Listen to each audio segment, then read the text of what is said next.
ரிஷபராசி ஆண்கள் வாழ்க்கை முழுவதும் எப்படி சாமி இருக்கு? சாதாரணமாக இவர் சைக்கிளில் போயிட்டு இருப்பாரு. ஆனால் குழந்தைய பார்த்தீங்கன்னா ஒரு பெரிய காரில் கடனை வாங்கி ஸ்கூலு காலேஜுக்கு.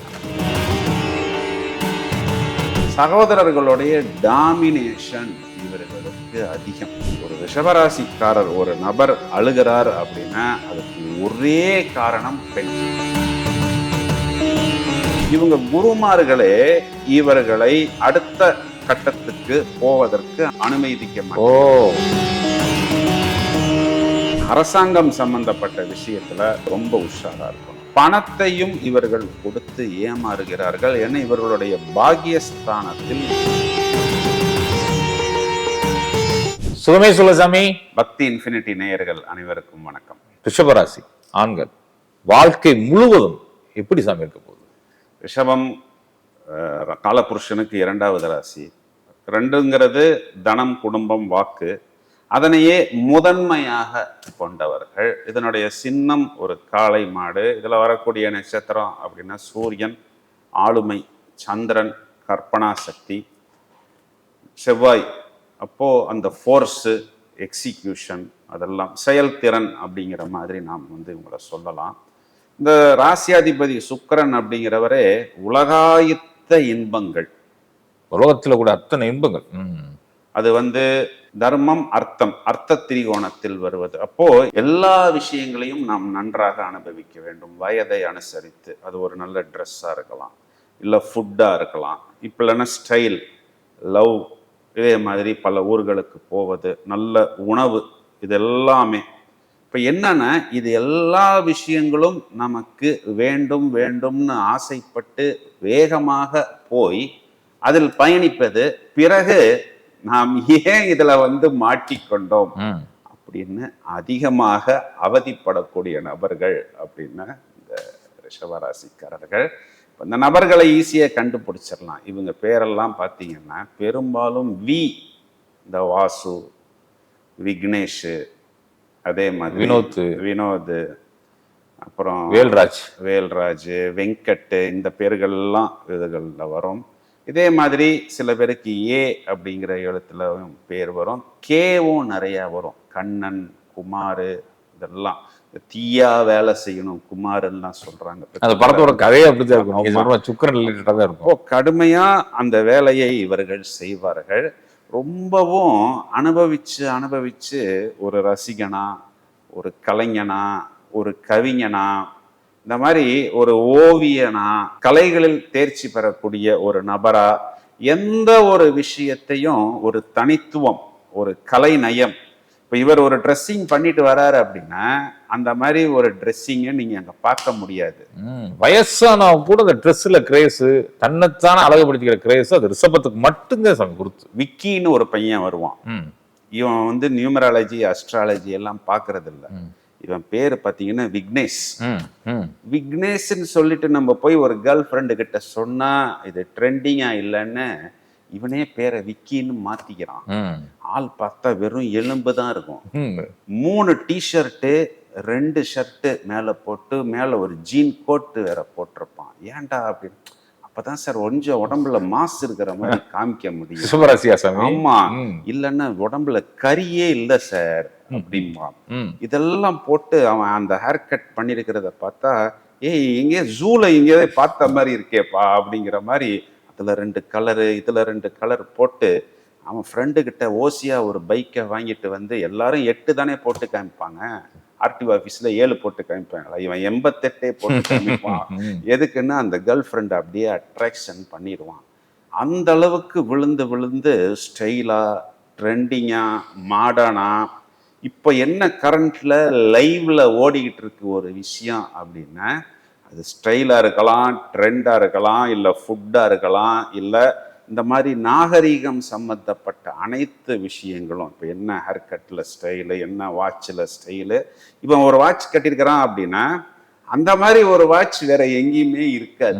அந்த மாதிரி ஒரு ட்ரெஸ்ஸிங் நீங்க என்ன ஏதுன்னு கண்டுபிடிக்கிறதுக்குள்ளாரையே இவர் என்ன பண்ணிடுவாரு, அடுத்த அப்டேட்டுக்கு போயிடுவார். நிச்சயமா சாமி. இந்த டாட்டூஸ் போடுறாங்கல்ல, அதுல ரிஷபராசிக்காரெல்லாம் தயங்கவே மாட்டாங்க சாமி டாட்டூஸ் போடுறது. ஒரு சிம்பு படத்துல சிம்பு டிஷர்ட் எடுப்பாரு. ஆமா, ரோட் சைட் ஷாப்ல ரிச் லுக்கோ ஒரு டிஷர்ட் வைப்பாரு, யாரு கண்ணிலையும் படாத மாதிரி. அதெல்லாம் ரிஷபராசியா தான் இருக்குமோ? அது அவங்களுடைய இடம், அந்த இடத்தினுடைய கலரிங்கு, வீடு, அவர் இருக்கிற ரூமு, ஆம்பியன்ஸ், அட்மாஸ்பியர், அந்த ஃபோனில் வச்சிருக்கிற டிபி, வால்பேப்பர், இதெல்லாம் பார்த்தீங்கன்னா லேட்டஸ்ட் ட்ரெண்டை தாண்டி போயிடும். ஏதோ ஒரு பெரிய professional interior designer, costumer, makeup artist வந்து பண்ணினா எப்படி இருக்குமோ அதையே சாப்பிட்டு போகிற அளவுக்கு இவங்க ட்ரெண்டிங்காக வராங்க. இதில் என்னன்னா, இவங்க எங்கே போனாலும் ஒரு முதலிடம், ஒரு முக்கியத்துவம். இவங்க கூட இருக்கிறவங்கெல்லாம் இவங்களை வந்து பில்டப் பண்ணி, நீ தான் பாஸு, நீ தான் தலை, நீ என்ன பெரிய சினிமா நடிகர் மாதிரி இருக்க, ஸோ மாடலிங் மாதிரி நீ வர, ஃபோட்டோகிராஃபர் மாதிரி இருக்கன்னு உசுப்பி விட்டுறதுனால என்ன பண்ணிடுறாங்க, நிறைய இடத்துல இவங்க படிப்பையே தொலைத்துடுறாங்க. போட்டோஜெனிக் ஃபேஸா இருக்குன்னு சொல்லிட்டு, உன் போட்டோ ஹீரோ மாதிரி இருக்கு. ஏய், பெரிய பணக்கார பசங்களுக்கெல்லாம் கேர்ள் ஃப்ரெண்டு வர்றது இல்லடா, உன்னை சுத்தி இவ்வளவு கேர்ள் ஃப்ரெண்டு மொச்சிக்கிட்டு இருக்கிறாங்களேடா, அப்ப நீ தானடா ஹீரோன்னு இவங்களை உசுப்பி விட்டு இவங்க என்ன பண்ணிடுறாங்க, ஒரு ஃபேண்டசியில் வாழ தொடங்கி விடுகிறார்கள். இதனால் யதார்த்தத்தை இவர்கள் விட்டு விடுகிறார்கள். அது எல்லாத்துக்கும் சேர்த்து பின்னாடி அனுபவிக்க வேண்டிய ஒரு சூழ்நிலை அப்படிங்கிறது இவர்களுக்கு அதிகம் ஏற்படுகிறது. எதனால் ஏற்படுகிறது அப்படின்னா, கற்பனா சக்தி இவங்களுக்கு உச்சம். இப்போ விதவிதமான அந்த கிரியேட்டிவ், குறிப்பா அந்த ரோகிணி நட்சத்திரம் இருக்கு, கிருஷ்ணனும் இங்கே தான் வந்து விழுகிறாரு, யமனும் இங்கே தான் வந்து விழுகிறாரு. இவங்க வாழ்க்கையே கிருஷ்ணனா தொடங்கி பின்னாடி யமனாக மாறுவது தான் இவர்களுடைய வாழ்க்கைங்கிற மாதிரி ஆகி போய் விடுகிறது.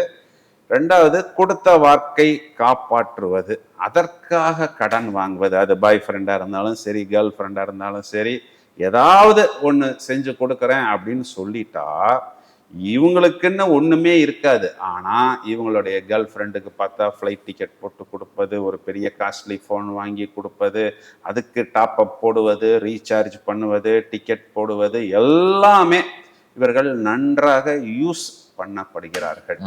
இப்ப இவங்க வேலைக்குன்னு போனா கூட என்ன ஆகுதுன்னா, இயல்பாகவே குரு சாபத்தை இவர்கள் பெறுகிறார்கள். ஏன்னா இவங்களுக்கு குரு அஷ்டமாதிபதியாக வருது. இப்போ இந்த தம்பி தான் ரொம்ப ஸ்மார்ட்டாக இருக்கிறானே, ரொம்ப ஸ்பீடாக செயல்படுறானே, அப்போது இந்த தம்பியை நான் என் அசிஸ்டண்ட்டாக வச்சுக்கிட்டா தானே என்னோட வேலை நடக்கும். அப்போ எனக்கு ட்ரெயின் டிக்கெட் புக் பண்ணுறதா இருக்கலாம், கரண்ட் பில்லு கட்டுறதா இருக்கலாம், எந்த வேலையாக இருந்தாலும் எனக்கு இந்த ரிஷபராசி சகோதரன் இருந்தால்தான் வேலை நடக்கும். அப்படிங்கிறதுனால இவங்க குருமார்களே இவர்களை அடுத்த கட்டத்துக்கு போவதற்கு அனுமதிக்க மாட்டேன். ஓ, நான் பிளஸ்ஸாவே யோசிச்சு வந்தேன் சாமி, வளர விடக்கூடாதுன்னு ஒரு கண்டிப்பா வந்து ஒரு வருஷத்துல இந்த இடத்துல இருந்து நான் நவத்திட்டேன்னா என் வேலையை யார் செய்வா? ஓ, அப்ப என்ன பண்றது, இவங்களை 5 வருஷம் எனக்கு அடிமையாகவே வைத்துக் கொள்கிறேன். அத அவர்களே உணர்வதற்கு ரொம்ப நாள் ஆகும். இவங்களுடைய சின்னம் காளை மாடு. இந்த இடத்துலதான் காளை மாடு வந்து என்ன பண்ணுதுன்னா, பொதி மாடாக மாறி என் வேலை லோடு சுமப்பது, எவ்வளவு லோடு வேணாலும் நான் எடுத்துக்கிறேன் அப்படிங்கிற மாதிரி அதிகமாக பாரம் சுமக்கக்கூடிய நபர்கள் கடுமையான உடல் உழைப்பை அவர்கள் வெளிப்படுத்தித்தான் ஆகணும். புரியுதா உங்களுக்கு? புரியுது. அந்த அளவுக்கு இவர்கள் கஷ்டப்படுகிறார்கள். இவர்களுடைய 3ஆம் இடத்து அதிபதி சந்திரன் இங்க உச்சம். இப்போ 3ங்கிறது யாரு? சகோதரர். சகோதரர்களுடைய டாமினேஷன் இவர்களுக்கு அதிகம். குறிப்பா பூர்வீக சொத்து, சகோதரர் சகோதரி, இவர்களுக்கு மிச்சம் என்ன இருக்கு? 2 பிஸ்கெட் பாக்கெட் மிச்சம் இருக்கு. அது மட்டும்தான்.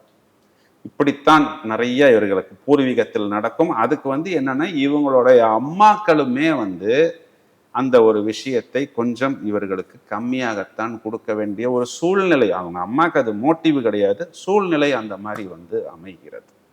அதே மாதிரி இவர்களுடைய 4ஆம் அதிபதி சுகம் சொத்து, அது வந்து 6ல் நீசம், 12ல் உச்சம். அந்த சுகத்துக்காக, சொத்துக்காக, பூர்வீக இடத்துக்காக கடன்படுவது, அதனை இவர்கள் விரயமாக்கி கொள்வது. அது எங்க உச்சமாகுதுன்னா சகோதரருடைய வீட்டில் உச்சமாகுது. அப்போ அதிகம் சகோதரர்களுக்காக அதனை இழப்பது, விட்டு கொடுப்பது, இதெல்லாம் டிஃபால்ட்டாவே ரிஷப ராசிக்கு இருக்கு. இவர்களுடைய புத்திரஸ்தானம் 5ஆம் இடத்தில் இவர்களே நீசம். இவர்களுடைய புத்திரஸ்தானம் காலபுருஷனுக்கு 6ஆம் இடம். அப்போ அந்த ஒரு விஷயத்துக்காக, குழந்தைகளுக்காக அதிகமாக கடன்படுவது, அவர்களை வெளிநாட்டுக்கு அனுப்பணும், வெளியூர்களுக்கு அனுப்பணும், அவர்களை நன்றாக படிக்க வைக்கணும் அப்படிங்கிறதுக்காக. சாதாரணமாக இவர் சைக்கிளில் போயிட்டு இருப்பாரு, ஆனால் குழந்தைய பார்த்தீங்கன்னா ஒரு பெரிய காரில் கடனை வாங்கி ஸ்கூலுக்கு காலேஜுக்கு அனுப்புவது. பிறகு அந்த குழந்தைகள் இவர்கள்ட்ட விசுவாசமா இருக்கிறாங்களா அப்படின்னா நிறைய இடங்கள்ல அதுவும் ஒரு கேள்விக்குறி தான். ஏன்னா புத்திரஸ்தானாதிபதி இவர்கள் எங்க உச்சம் அடைகிறார்களோ அதே இடத்தில் புதன் நீசம். ஸோ பின்னாளில் அந்த குழந்தைகளுடைய அன்பு, அஃபெக்ஷன் அப்படிங்கிறது பெரிய அளவில் இவர்களுக்கு கிடைப்பதில்லை. இது இவர்களுடைய கர்மா, அது ஏற்றுத்தான் ஆகணும். இவர்களே இவர்களுக்கு எதிரியாக மாறுகிறார்கள். ஏன்னா இவங்களுடைய 6ஆம் வீட்டில் இவர்களே அதிபதியாக வருகிறார்கள். இவங்களுடைய 6ஆம் வீட்டில் இருக்கிற மெயின் கிரகம் யாருன்னா ராகு. இப்போ இந்த ராகுங்கிறது சுவாதி நட்சத்திரம் 6ஆம் வீட்டில் இருக்கிறது. அது என்ன பண்ணுதுன்னா இவர்களுக்கு கண்ணுக்கு தெரியாத எதிரிகள், இன்விசிபிள். ராகுனாவே கண்ணுக்கு தெரியாது. இப்போ அந்த கண்ணுக்கு தெரியாத விஷயங்கள்னு தீய சக்திகள்னு நீங்க எடுத்துக்கலாம்.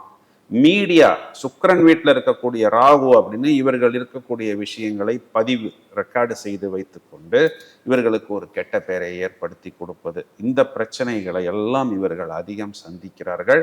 குறிப்பா அது பெண்கள் சம்பந்தப்பட்ட விஷயத்தில். ஒரு ரிஷபராசிக்காரர் ஒரு நபர் அழுகிறார் அப்படின்னா அதுக்கு ஒரே காரணம் பெண்.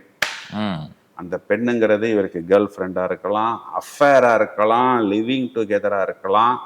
வேக வேகமா அதில் போய் சிக்கி கொள்வது, அப்புறம் வேலியில போற ஓனனை தூக்கி மடியில விட்டுக்கிட்டேங்கிற மாதிரி மாட்டிக்கொள்வது.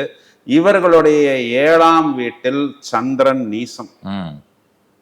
இப்ப தாயை குறிக்கக்கூடிய விஷயம் 7ஆம் வீட்டில் களத்திரத்தில் நீசம், 7ஆம் அதிபதி பாதகஸ்தானத்தில் உச்சம். அப்போ திருமணம் பண்ணும் பொழுது ரொம்ப சாஃப்டா, பொயட்டிக்கா, அப்படியே ஏஞ்சல் மாதிரி, தேவதை மாதிரி இருந்த அந்த பெண் நிறைய இடங்கள்ல திருமணம் ஆனதுக்கு பிறகு இவங்களுக்குன்னு வரும் பொழுது ஒரு ரஃப்பாகவும் டஃப்பாகவும் ஒரு டானாகவும் மாறிவிட்டார். இல்லை, அவர் என்ன சொல்றாருன்னா, சார் முதல்ல அப்படியே தென்றல் மாதிரி இருந்த என்னுடைய மனைவி ஏன்னு தெரில சார், என்னைய கல்யாணம் பண்ணதுக்கு அப்புறம் ராட்சசியா மாறி விட்டார் சார். அவர் என்னுடைய பாக்யஸ்தானத்தில் உச்சமடைகிறார், அதுதான் எனக்கு பாதகஸ்தானமாகவும் வருகிறது. என் ஒய்ஃப் நல்ல பொண்ணு தான் சார், கொஞ்சம் அப்படியே பேசி கீசி கரெக்டா கொண்டு வந்திருக்கலாம் சார். ஆனா அவங்க அம்மான்னு ஒருத்தங்க இருக்காங்க பாருங்க சார், அவங்க தூண்டி விட்டு என் ஒய்ஃபை ரஃப்பாக ஆக்கி விட்டார்கள். கொஞ்சம் அப்படியே அனுசரணையா போயிருந்தா எனக்கு என்னுடைய மேரேஜ் லைஃப் நன்றாக வந்திருக்கும். அதில் ஒரு பெரிய ஆர்டிஎக்ஸ் பாமை என்னுடைய மாமியார் தான் சார் தூக்கி போட்டது அப்படின்னு நிறைய ரிஷபராசி சகோதரர்கள் என்கிட்டயே சொல்லியிருக்கிறாங்க. அப்போ இவங்களுடைய 9ஆம் இடம்ங்கிறது இளைய களத்திரம். அந்த 9ஆம் வீட்டுக்கு அதிபதியா வரக்கூடிய சாட்டர்ன் இவங்களுக்கு 12ஆம் வீட்டில் நீசம், 6ஆம் வீட்டில் உச்சம். இப்போ என்ன ஆகுது, இவர்கள் வேலை செய்யக்கூடிய இடத்தில் பெரும்பாலும் கணவனை இழந்த, பிரிந்த ஒரு நபரை நிறைய இடங்கள்ல இவங்க 2ஆம் தாரமாக கட்டி கொள்கிறார்கள். அந்த 2ஆம் தாரமும் இவர்களுக்கு ஒரு பெரிய லாஸு, ஒரு அவமானம், ஒரு தோல்வியை ஏற்படுத்தி கொடுக்கும் பொழுது இவர்கள் ஒரு அசுரனாக மாறுகிறார்கள். அந்த இடத்துலதான் இவர்கள் யமனாக மாறுவது. ஏன்னா பிறந்த வீட்லயும் இவர்களுக்கு பெருசா சப்போர்ட் கிடைக்காம, ஒர்க் பண்ணின இடத்துலையும் இவர்களுக்கு கொஞ்சம் சப்போர்ட் கம்மியாக, ஆனால் ஓரளவுக்கு மேலே வருவது. ஆனால் அந்த குரு துரோகத்தை சந்திக்க வேண்டிய சூழ்நிலை. நிறைய இடங்கள்ல திருமண வாழ்க்கை, லவ் வாழ்க்கை, லிவிங் டுகெதர், இது எல்லா இடத்திலும் நன்றாக உபயோகிக்கப்பட்டு கசக்கி கிழித்து தூக்கி போடப்படும். ஏன்னா அப்படியே கிழிச்சு நீங்க தூக்கி போட்டா கூட அதுல எதையாவது ஒட்டி கிட்டி ஒரு அலைன்மெண்ட் பண்ணி ஒரு கொலாச் பண்ணிடலாம்.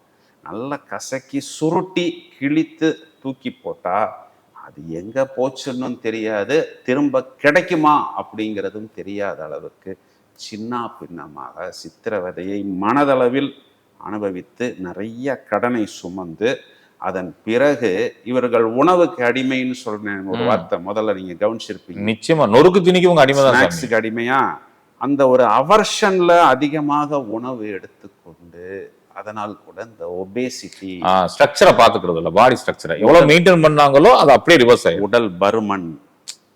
அப்போ என்ன ஆகுது, இதனால இவங்க ஒர்க் பண்ற இடத்துல கூட ஒரு ஸ்மார்ட்னஸ் இல்லாத அளவுக்கு, எதையோ இழந்தது போல் அந்த முகத்தில் ஒரு பொலிவு இல்லாமல், ஒரு அட்ராக்ஷன் இல்லாமல், அந்த இடத்திலும் இவர்கள் கருவேப்பிலை போல் தூக்கி போடப்படுவது. இதையெல்லாம் இவர்கள் சந்தித்த பிறகு ஒரு தெளிவு. ஆனாலும் என்னன்னா, பணத்தையும் இவர்கள் கொடுத்து ஏமாறுகிறார்கள். ஏன்னா இவர்களுடைய பாக்கியஸ்தானத்தில் குரு நீசம். இப்போ இந்த ஃபினான்ஷியல் ரொட்டேஷன்ல பணத்தை இழப்பது, பணத்தை கொடுத்து விட்டு திரும்ப அந்த பணத்தை எடுத்துக் கொள்வதற்காக இவர்கள் போராடுவது, இதெல்லாம் அதிகம் ரிஷபராசிக்காரர்கள் சந்திக்கிறார்கள். இவர்களுக்கு 10ஆம் அதிபதி சாட்டன் இவர்களுடைய 6ஆம் வீட்டில் உச்சம். அப்போ அந்த உழைப்பு இது ஒண்ணுதான். அதற்காக அவர்கள் தங்களை தயார்படுத்தி கொள்ள வேண்டும், பக்குவப்படுத்தி கொள்ள வேண்டும். ஆனால் லாபம்னு வந்துருச்சுன்னா இவங்களுக்கு மலமலன்னு வரும். ஏன்னா ராசியாதிபதியே இவர்களுக்கு 11ஆம் இடம் லாபஸ்தானத்தில் உச்சம்.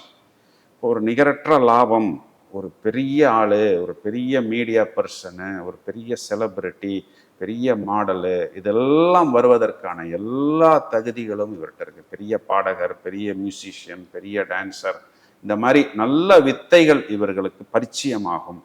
அப்போ அந்த வித்தைகள்னு வரும் பொழுதே, பாப்புலாரிட்டின்னு வரும் பொழுதே, அந்த இடத்துல தேன் இருக்கு அப்படின்னா நிறைய வண்டுகள் வரத்தான் செய்யும்.